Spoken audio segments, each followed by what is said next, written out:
के मुताबिक लोगों की 3 किस्में होती हैं। कितनी? एक वो लोग जिनको फाइजीन कहा जाता है, क्या फाइजीन, और एक वो लोग जिनको खासिरीन कहा जाता है, और एक वो लोग जिनको हालिकीन कहा जाता है। अल्लामा इमाम इब्न जोज़ी ने इसकी तशरीह और इसकी तफसीर की है। फाइजीन वो लोग जो दुनिया में आए, दुनिया में पैदा हुए, और पैदा होने के बाद जिन्होंने नेकियां ही नेकियां की, वो अंबिया हैं, सुलहा हैं, शुहदा हैं, औलिया हैं। वो लोग जिन्होंने नेकियां ही नेकियां दुनिया में आने के बाद की, वो लोग फाइजीन है, यानी कामयाब है। और नंबर 2 वो लोग खासिरीन, यानी खसारे वाले, जिन्होंने दुनिया में आने के बाद नेकियां भी की, बुराइयां भी की, गुनाह भी किए।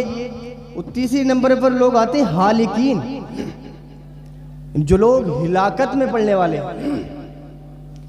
दुनिया में आने के बाद वो लोग जिन्होंने नेकियां नहीं की, दुनिया में आने के बाद जिन्होंने गुनाही गुनाह किए, जिन्होंने दुनिया में आने के बाद बदकारियां ही बदकारियां की, वो लोग हालिकीन हैं। अब हालिकीन, जब इंसान हलाकत में पड़ जाता है, इंसान जब मौत को भूल जाता है, मेरे नबी अलैहिस्सलातु वस्सलाम ने इरशाद फरमाया, ऐ इंसान, लज्जतों को ख़त्म कर देने वाली, इकट्ठों को अलहदा कर देने वाली, बाप को बेटे से जुदा कर देने वाली, बेटे को बाप से जुदा कर देने वाली मौत को अक्सर याद किया करो।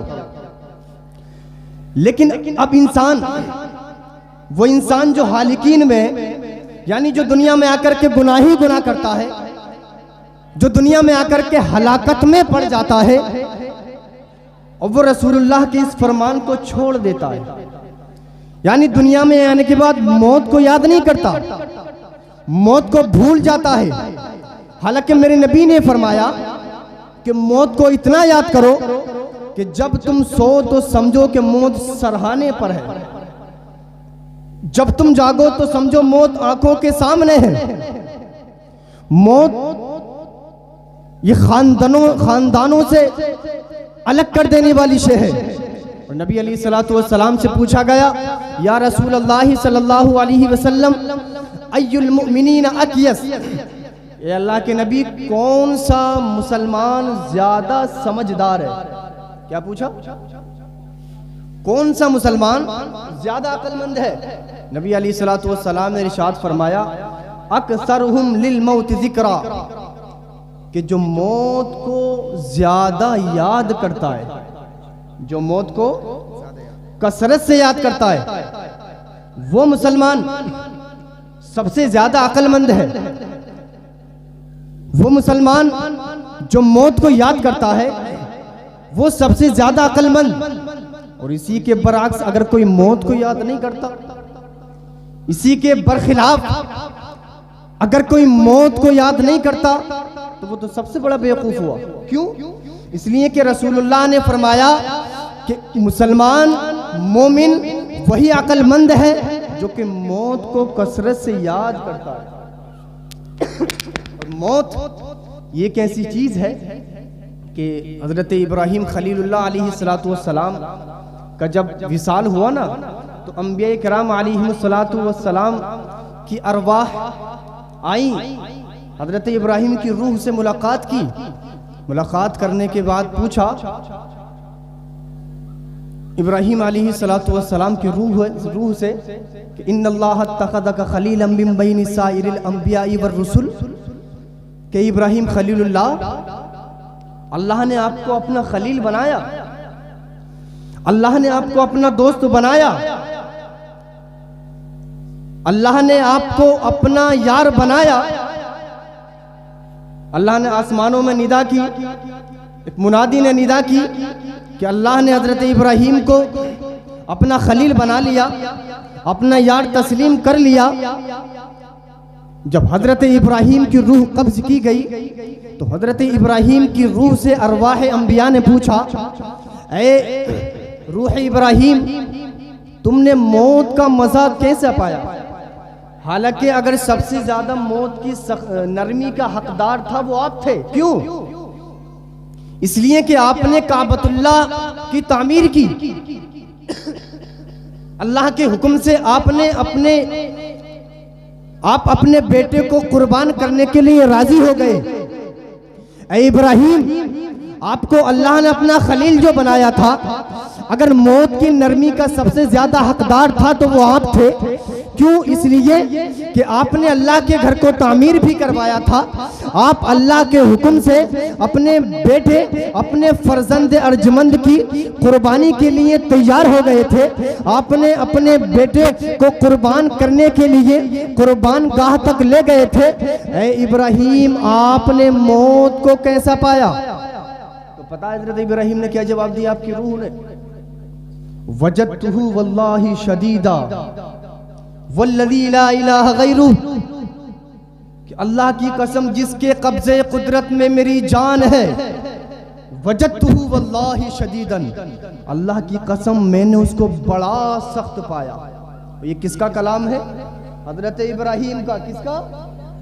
किसी आम इंसान की बात नहीं, किसी मर्द सालिह की बात नहीं, किसी अल्लाह वाले की बात नहीं, किसी शहीद की बात नहीं, किसी आबिद और जाहिद और मुत्तकी और परहेजगार की बात नहीं, बल्कि अल्लाह के नबी, अल्लाह के बरगजीदा नबी, अल्लाह के खलील हजरत इब्राहीम की बात है। हजरत इब्राहीम ने फरमाया, वजदतुहु वल्लाहि शदीदन, अल्लाह की कसम मैंने उसको बड़ा सख्त पाया। और कितना सख्त पाया? अल्लाहु समद। मेरे नौजवान, मेरे कौम है, मेरी कौम मुस्लिम, जरा तवज्जो तो कर। ये किसी आम इंसान की बात नहीं है, बल्कि उस नबी की बात है जिसको अल्लाह ने अपना दोस्त बनाया था। उस अल्लाह के दोस्त ने मौत के मजे को, मौत के जायके को, मौत की तकलीफ को कैसा पाया था? आप फरमाते हैं, मैंने मौत को ऐसा पाया कि अगर मैं हांडी में पकाया जाऊं, उस हांडी के पकाए जाने से ज्यादा सख्त मौत की तकलीफ मुझको हुई। अल्लाह समद। आप फरमाते हैं, हजरत इब्राहीम फरमाते हैं, मुझको मौत के वक्त इतनी सख्त, इतनी तकलीफ महसूस हुई कि जिस तरह से कि कोई कसाब जिंदा बकरी की खाल उधेड़ दे। आप फरमाते हैं कि जब मौत का फरिश्ता रूह निकालने के लिए आता है, वो कांटेदार टहनी को जिस्म के अंदर डाल देता है, जिस्म के अंदर बेवस्त कर देता है। अब वो कांटेदार टहनी जिस्म के हर एक एक उज़्व में बेवस्त हो जाती है। अल्लाह समद। आप फरमाते हैं कि जब जो है मौत की चक्की जब दिल को पीसती है, वो इतनी जहरीली चक्की होती है कि अगर मैं 70 मरतबा जिंदा हांडी के अंदर पकाया जाऊं तो वो 70 मरतबा पकाया जाना उसके मुकाबले में मेरे लिए आसान होगा।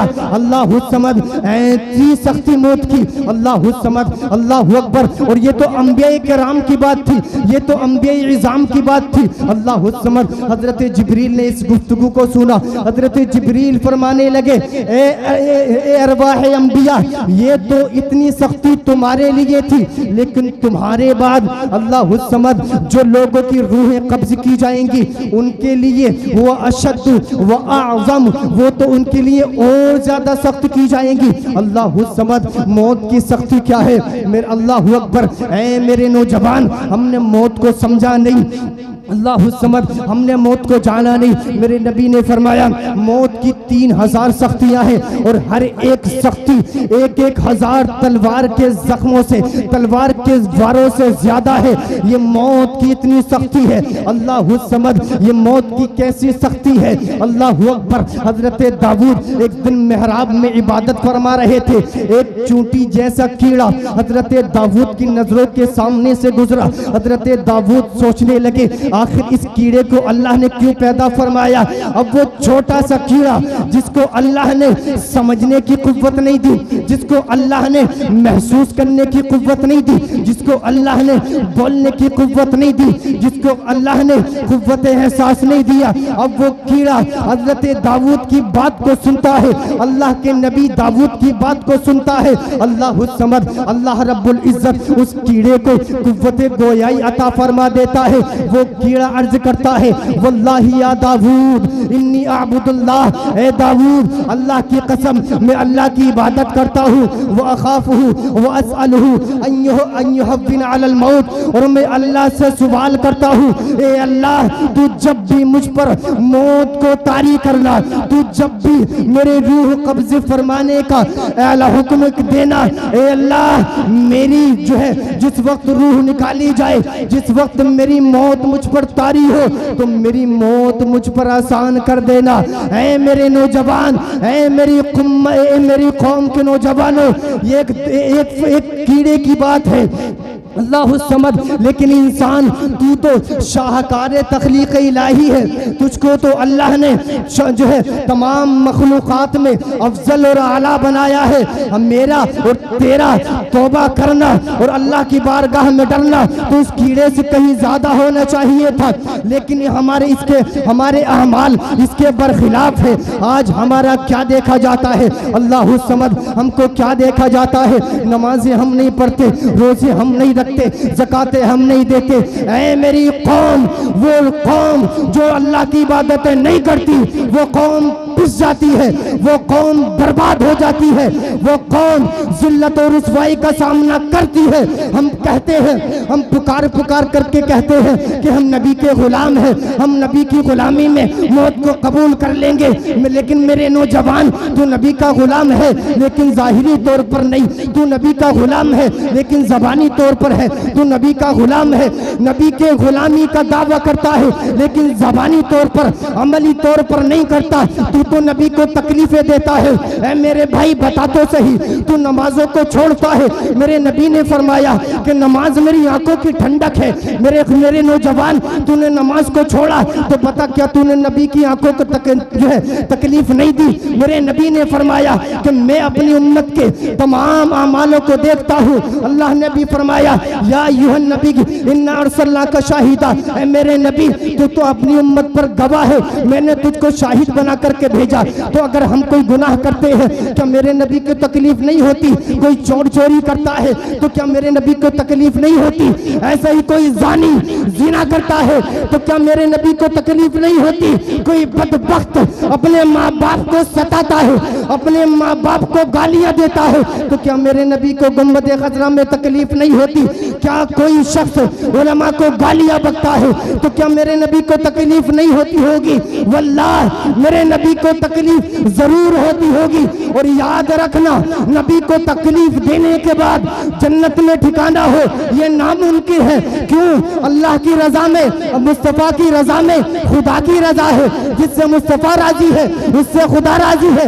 मेरे नबी ने एक मर्तबा सिर्फ दिल में ये ख्याल किया, दिल में ये गुमान किया, ये अल्लाह किबला को बदल दे, ये अल्लाह किबला काबा को कर दे। मेरे अल्लाह ने मुस्तफ़ा के ख्याल का ऐसा पास रखा, ऐसा ख्याल रखा कि किबले अव्वल से बैतुल मुक़द्दस से काबतुल्लाह को किबला बना दिया। जब वो अल्लाह महबूब के ख्याल का इतना पास रखता है तो मेरे नौजवान याद रखना, अगर उस नबी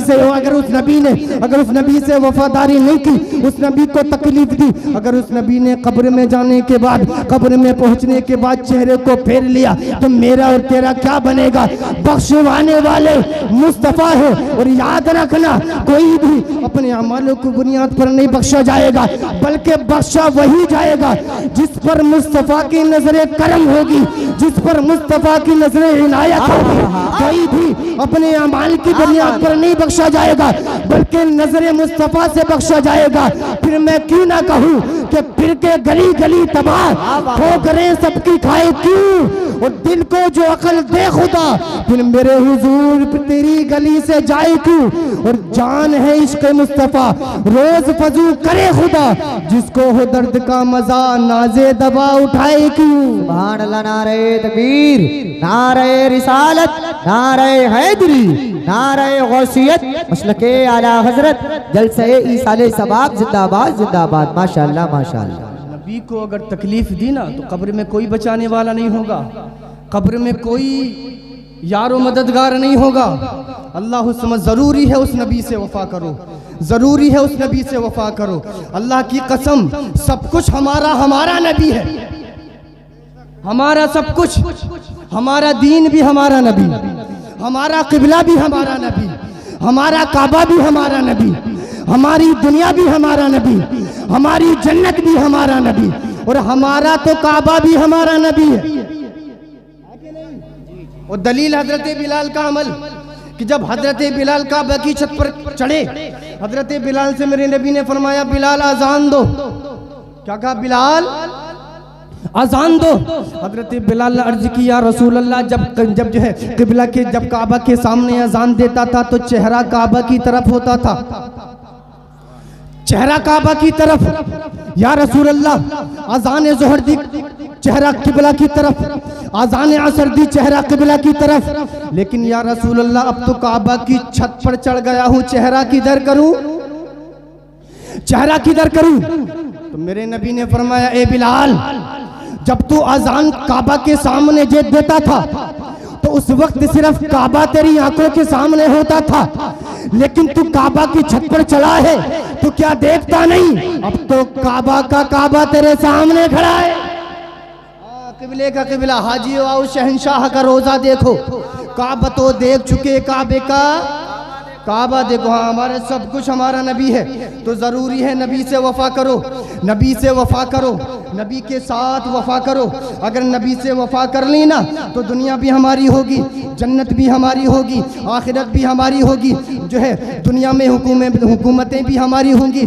अल्लामा इकबाल ने फरमाया ना कि मोहम्मद से वफा तूने तो हम तेरे हैं, ये जहाँ चीज़ है क्या लोहो कलम तेरे हैं। अल्लाह समद, उस नबी के साथ बस वफा करो, उस नबी के फरामीन पर अमल करो, उस नबी की ज़िंदगी को अपने लिए एक नमूना बना लो, अल्लाह के कुरान पर अमल करो, अल्लाह के कलाम को पढ़ो, अल्लाह के कुरान को पढ़ो। हमारे लिए अल्लाह का कलाम सबसे बड़ी किताब है, हम अल्लाह के कलाम को मानते हैं, हम रसूलुल्लाह की रिसालत को मानते हैं, हम जो है कुरान को अपनी किताब मानते हैं, हम रसूलुल्लाह को अपना कायद मानते हैं। अल्लाह समद, उस नबी के कहने पर चलो, उस नबी के कहने पर अमल करो, कुरान पढ़ो, कुरान में सब कुछ है, कुरान पढ़ो, कुरान में फलाह भी है, कुरान में कामयाबी है। अगर कुरान पढ़ोगे तो अल्लाह रब्बुल इज़्ज़त तुमको उरूज बख्शेगा, अगर कुरान पढ़ोगे तो तुम भी ज़मीन की पस्तियों से आसमान की बुलंदियों की तरफ जा सकते हो। अल्लाह अकबर। कुरान ये अल्लाह का कलाम है और ये ऐसी किताब है कि जिसके जो है अल्लाह समद, ये जो नबी पर नाजिल हुई इसी कुरान की वजह से, इसी कुरान को जो है, इसी कुरान की तालीम को दे करके मेरे नबी ने 23 साल की कलील मुद्दत में ज़माने में एक ऐसा इनकलाब बपा किया, एक ऐसा इनकलाब बपा किया कि ज़माना उसकी नज़ीर पेश नहीं कर सकता। ज़माना आज भी महवे हैरत है, ज़माना आज भी हैरत की नज़रों से टिकटिकी बांध करके देख रहा है कि आखिर 23 साल की कलील मुद्दत में कोई इतना बड़ा निज़ाम कैसे पेश कर सकता है। तो वो निज़ाम जो इनकलाब था, वो इनकलाब जो इनकलाब था, वो ऐसा वैसा इनकलाब नहीं था, वो कुरान के इनकलाब था। मेरे भाई, अपनी ज़िंदगियों के अंदर कुरान को शामिल करो, अपनी सुबह शाम में, अपनी शबो रोज़ में कुरान को शामिल करो, कुरान को पढ़ो, कुरान को सीखो, इसलिए कि कुरान को पढ़ने वाला बहुत अफजल और बहुत आला है। कि मेरे नबी ने फरमाया कि जो वो अशख़ास जो कुरान पढ़ते हैं, जो कुरान पढ़ाते हैं, वो जमात तुम में से सबसे बेहतरीन जमात है। अल्लाह समद। अगर दुनिया में जिंदा रहना चाहते हो, अगर दुनिया में हयात जाविदानी पाना चाहते हो, यकीनन एक दिन मरना है, मुझको भी मरना है, आपको भी मरना है। लेकिन अगर तासुबह क़ियामत अपने नाम को जिंदा रखना है, तुम्हारे भी चर्चे अगर तुम करवाना चाहते हो तो कुरान पढ़ो। कुरान इंसानों को हयात जाविदानी बख्शता है, जिंदगी बख्शता है। कुरान इंसान को जिंदा रखता है, कुरान इंसानों को दिलों में जिंदा रखता है। कुरान एक ऐसा इनकलाब बर्पा करता है। कुरान एक ऐसी किताब है अल्लाह समद, अगर इसको अपनी जिंदगी में शामिल कर लिया जाए तो इंसान की बीमारियां खत्म हो सकती है। घरों के अंदर से रोज जो है रोजी की तंगदस्ती खत्म हो सकती है, रिज्क की तंगदस्ती खत्म हो सकती है। लोगों, अगर दुनिया में जिंदा रहना है, अगर दुनिया में कायम रहना है तो कुरान पढ़ो, कुरान की तिलावत करो और अमल अल्लाह समद। कुरान की तिलावत एक ऐसी तिलावत है, ये कुरान अल्लाह समद एक ऐसी किताब है कि अल्लाह समद ये जो कौमों को जिंदा रखती है। वो कौम जो कुरान को छोड़ देगी वो दुनिया में बर्बाद हो जाएगी, वो दुनिया में तबाह बर्बाद हो जाएगी। इसलिए जो कुरान को पढ़ेगा कुरान उसको सलामत रखेगा। और देखो करबला को कि इमाम हुसैन के सामने 22,000 का लश्कर जर्रार है, लेकिन मेरे हुसैन आज मेरा हुसैन जो आज बच्चे बच्चे के दिल में है। हुसैन है कि नहीं हमारे दिलों में? हाथ उठा करके बोले, हुसैन है कि नहीं हमारे दिलों में?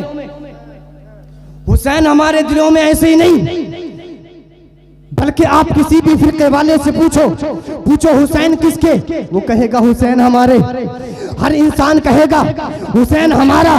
अरे इंसानों की बात तो दूर, कलमा पढ़ने वालों की बात तो दूर, बल्कि किसी बदमज़हब से भी पूछोगे, किसी गैर मुस्लिम से भी पूछोगे तो वो कहेगा कि हुसैन को बांटो नहीं। ए मुसलमानों, हुसैन सिर्फ तुम्हारे नहीं, हुसैन हमारे भी है, हुसैन हमारे भी है। बच्चा बच्चा कहता है हुसैन हमारे है, बच्चे बच्चों को हुसैन की शहादत याद है, बच्चे बच्चे को हुसैन की कुर्बानी याद है। आज जो हुसैन हर मोमिन के दिल में है, हर मोमिन के दिल में जो जिंदा हुसैन है उसकी वजह कोई और नहीं है, एक ही वजह है जो कि नोके नेज़ा पर चढ़ने के बाद मेरे हुसैन ने कुरान पढ़ा था और उम्मत को पैगाम दिया था, ऐ कौम मुस्लिम, ऐ मेरे नाना जान की उम्मत, अगर दुनिया में जिंदा रहना है, अगर तुमको भी लोगों के दिलों पर राज करना है तो कुरान की तिलावत करो, कुरान को पढ़ो। ये कुरान तुमको जिंदा रखेगा। क्यों? इसलिए कि है कौले मोहम्मद, कौले खुदा, फरमान न बदला जाएगा, बदलेगा जमाना लाख मगर कुरान न बदला जाएगा। कुरान ही कहता है फज़कुरूनी अज़कुरुकुम, ये कुरान ही का हुक्म है, तुम मेरा जिक्र करो मैं तुम्हारा जिक्र करूंगा। हाँ, तो कुरान को अपनी जिंदगियों में शामिल करो। पढ़ाएंगे ना इंशाल्लाह कुरान बच्चों को? हाँ इंशाल्लाह। अल्लाह रब्बुल इज़्ज़त की बारगाह में दुआ मौला तबारक व तआला हमारे चंद अल्फाज को कबूल फरमाए और जो भी अगलात होगी मौला मुआफ़ फरमाए। बिलखुसूस हम सबका खातिमा ईमान पर फरमाए, हमारे इल्म व अमल में बरकतें अता फरमाए। बस एक गुजारिश है मेरी आपसे, सब कुछ करना, बस रसूलुल्लाह अलैहिस्सलातु वस्सलाम के साथ वफादारी करना, जन्नत मिलेगी। अब ऐसे नहीं है कोई जन्नत के टिकट बांटे, लेकिन हाँ जन्नत के टिकट बांटने वाला गुंबद खजरा में आराम